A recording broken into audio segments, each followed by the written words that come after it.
Have you ever watched your shadow? Most people don't. Shadows are just there. They stretch when the sun gets low, dance when you move, and curl under your feet when it's bright out. They're harmless, quiet, forgettable. But sometimes, if you really watch, you'll notice something. They don't always copy you. Sometimes, they're doing something else. That's what happened to Emil. Emil was 8 when it began. It was a regular Tuesday, cloudless, golden, and ordinary. At school, he sat by the window, watching his classmates doodle and daydream through math. He was tapping his pencil, stuck on a question about a train going to a town he didn't care about. Just as he was about to give up, something moved at the corner of his eye. He looked down. His shadow's fingers were tapping only faster, too fast, like they were drumming to a song that hadn't started.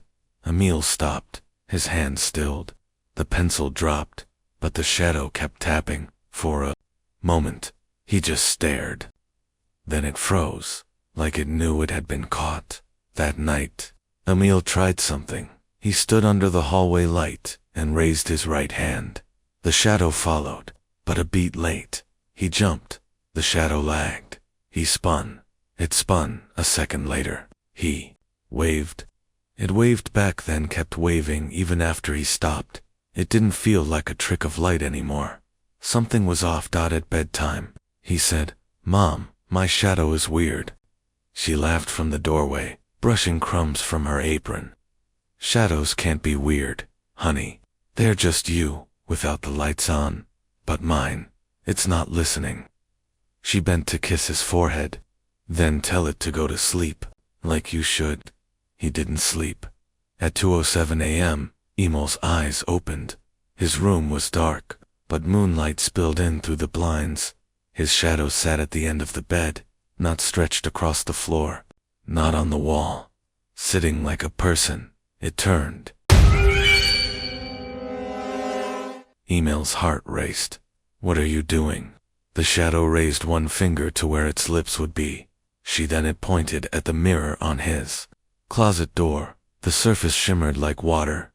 Shadow stood, walked toward it, then stepped through. Emil slid out of bed, drawn by something he didn't understand. His feet hit the cold floor. He stood in front of the mirror. His breath fogged the glass dot. He reached out. His fingers passed through. So did his hand. Then his arm. Then him. He stepped into a world of dusk. Everything looked like a memory, foggy, flickering, made of gray and deep blue. Trees swayed without wind. The sky shimmered like old paper. The ground felt soft, like velvet that had been stepped on too many times. And there, waiting beside him, was his shadow. Only it wasn't a shadow anymore. It was a figure, dark, like ink, about Emil's height, but weightless, faceless, but familiar. "You brought me here," Emil whispered. The shadow nodded, then pointed ahead to a path winding through silent woods. "Where are we?" The shadow raised its hand and drew a glowing word into the air. Between they walked. Feet made no sound. The air smelled like forgotten things, dust, old paper, rain. Shapes moved in the trees. Some had eyes, some didn't. Some just hovered, watching. One shadow child darted across the path. Its eyes gleamed like marbles. It giggled, but the sound came from inside Emil's chest. "They're not real," he said. His shadow shook its head. "Were they ever?" The shadow drew in the air again. Once they passed a broken carousel. It spun slowly, though no wind blew. On it rode shadows, grown-ups, with missing mouths and long fingers. They didn't look at Emil. A whisper drifted from the trees. "He has one, a body." Others answered, fresh, bright. "Keep him here." Emil shivered. "They want me." His shadow stepped in front of him, raising its arms. A warning. The others stopped whispering. For now. Further down the path, a quiet pond reflected a sky that wasn't there. In it, Emil saw not his own reflection, but versions of himself. Some smiling, some crying. One staring back with empty eyes. "Are those me?" His shadow touched the glassy water. The images faded. Then it drew another word. Not you. They kept walking. Time didn't pass normally here. Maybe it wasn't passing at all then. The hum began, low, deep, like the sound of a cave breathing. The trees trembled. The path darkened, and from the far side of the woods, it came. A being made of all shadows. Not one but hundreds. Faces flickered in its swirling form. Mouths opened and closed with no sound. Hands reached out, twisting, grabbing. The forest itself bent away from it. The entity hovered, weightless, but massive, whispering in many voices. You are light. You don't belong. Emil couldn't move. His knees locked. The thing floated closer. You will be mine. His shadow shoved him back. It stood between Emil and the entity, arms wide. No. Emil shouted. Don't. But the entity surged forward. There was a flash not of light, but of darkness collapsing. A stillness spread. Then silence. The entity was gone. So was his shadow. Emil ran to the place. It had stood. There was nothing but scorched dust.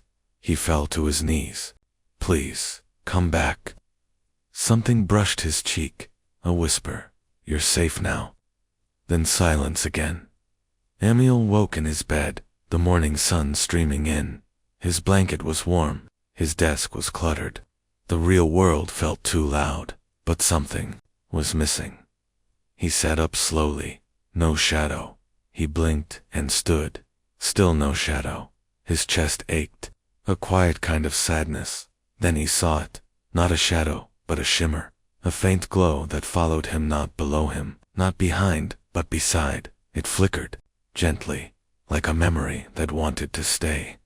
At school, his pencil cast no shadow, but it did hum, very faintly. In gym class, when he tripped, something caught him before he hit the floor. When he looked, nothing was there, but the shimmer pulsed once in thanks. From then on, Emil noticed all shadows at the park. In books and puddles and underbeds. Some just followed, but some watched. He learned to tell the difference. And whenever he saw a flicker in the mirror, he smiled. Because he knew not all shadows want to steal. Some shadows want to protect.